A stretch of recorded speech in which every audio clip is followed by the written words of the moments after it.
আসসালামু আলাইকুম। কেমন আছেন সবাই? নিশ্চয়ই ভালো আছেন। আমিও আপনাদের দোয়ায় অনেক ভালো আছি। আজ থাকছে আপনাদের জন্য অত্যন্ত গুরুত্বপূর্ণ আরও একটি আপডেট তথ্য।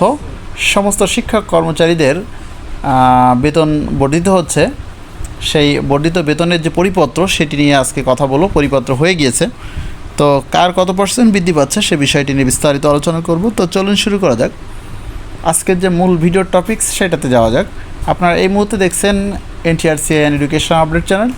পুরোটা সময় জুড়ে থাকবো আমি মোহাম্মদ ফিরোজ কবির, সহকারী শিক্ষক। তো চলুন দেরি না করে শুরু করা যাক। আজকের যে গুরুত্বপূর্ণ আপডেট নিউজটি আছে সেটি নিয়ে কথা বলা যাক।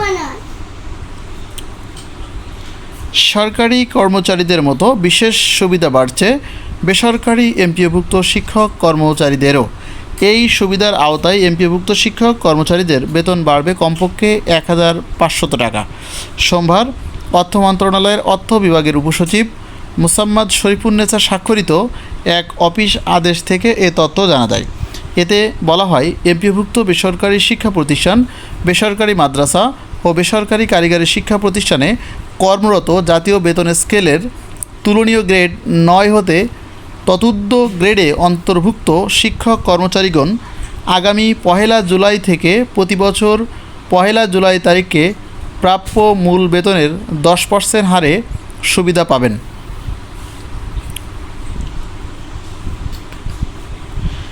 আরও বলা হয়, গ্রেড ১০ হতে চতুর্থ গ্রেডে অন্তর্ভুক্ত শিক্ষক কর্মচারীগণ আগামী ১ জুলাই হতে প্রতি বছর ১ জুলাই তারিখে প্রাপ্য মূল বেতনের 15% হারে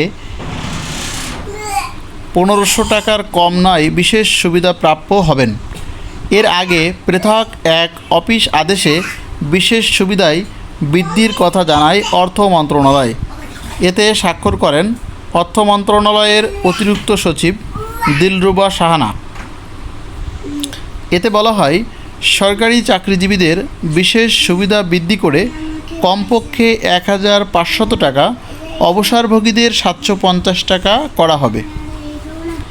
আগে যা ছিল যথাক্রমে ১,০০০ ও ৫০০ টাকা। এমপিও হলো মান্থলি পে অর্ডার বা মাসিক বেতন আদেশ।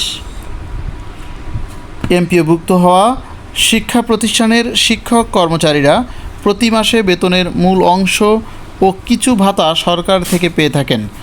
আর বাকি শিক্ষা প্রতিষ্ঠানের শিক্ষক কর্মচারীরা সরকার থেকে কোনো আর্থিক সুবিধা পান না। বর্তমানে দেশে এমপিওভুক্ত স্কুল, কলেজ, মাদ্রাসা ও কারিগরি শিক্ষা প্রতিষ্ঠান ২৯,১৬৪টি। এর মধ্যে স্কুল ও কলেজ ২০,৪৩৭টি, বাকিগুলো মাদ্রাসা ও কারিগরি শিক্ষা প্রতিষ্ঠান। এমপিওভুক্ত শিক্ষা প্রতিষ্ঠানে শিক্ষক কর্মচারী রয়েছেন ৫.৫ লাখের মতো। তো আপনারা জানলেন যে এবারের যে বিশেষ সুবিধাটা প্রাপ্য হবে সেটা কিন্তু প্রতি বছর 15% হারে কিন্তু এই বৃদ্ধিটা হতে থাকবে। তো আপনাদের কার কাছে খুশির সংবাদ আর কার কাছে একদমই খুশি না, সে বিষয়টি কেন নয় সে বিষয়টি অবশ্যই কমেন্টস করে লিখবেন। অনেকেই আসলে কিছু না বাড়ার থেকে কিছু বাড়ারটাকেই অনেকে স্বস্তি বোধ করছেন, আবার অনেকেই মন্তব্য করছেন যে যতটুকু বেতন বৃদ্ধি পাচ্ছে সেটা বর্তমান দ্রব্যমূল্যের বাজারে এটা একদমই অ্যাডজাস্টেবল নয়। সুতরাং অনেকের এই বিষয়ে অসন্তোষ রয়েছে।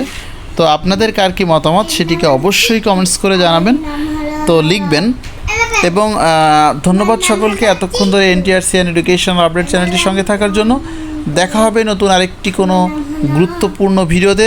ততক্ষণ পর্যন্ত এনটিআরসি অ্যান্ড এডুকেশন আপডেট চ্যানেলটির সঙ্গে থাকবেন এবং ভালো লাগলে লাইক, কমেন্ট, শেয়ার করবেন।